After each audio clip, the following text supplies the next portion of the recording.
নতুন নতুন লোক আজকে রাজু, আমি কিন্তু ফুটবলার না, কিন্তু আমি ভিডিও করছি। হ্যাঁ তুমি বলো উজ্জ্বলদা বিরিয়ানি।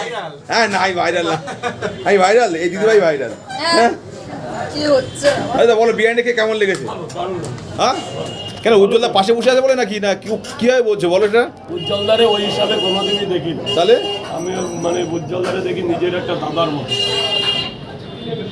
বিরিয়ানি খেয়ে কেমন লাগলো সেটাই বলো। ভালো লেগেছে, খুব ভালো লেগেছে। তাহলে যেমন আলু দিয়েছে, একটা সুন্দর আলু। দেখো আমরা তো ব্যবসায়ী, আমাদের পেছনে লাগার জন্য ওদের এক লোক বসে আছে। তো মানে ভালোটা তোমাকে প্রচার করতে হবে, খাবার দেওয়ার জন্য লোক তৈরি হয়ে থাকে। ওরে সাংঘাতিক।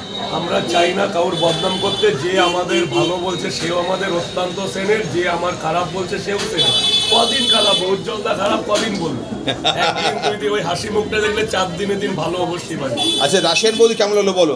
দারুণ লেগেছে ফার্স্ট টাইম। এটা তো পাতা পরিষ্কার তো। হ্যাঁ দেখো কি রাত 1টার সময় একবার এসেছিলাম, বিরিয়ানি খেতে পারিনি, তাই উজ্জ্বলদা বলেছিল আসার জন্য। কিন্তু এটা হচ্ছে ভাগ্য, মানে আজকে আমার একটা স্পেশাল দিনে বসে আমি স্পেশাল দুটো মানুষের সাথে বসে। হ্যাঁ এটা রাজুদা এসে উজ্জ্বলদা পাশে বসে আছে, এটা অন্য একটা অনুভূতি। হ্যাঁ এটা একবার কেন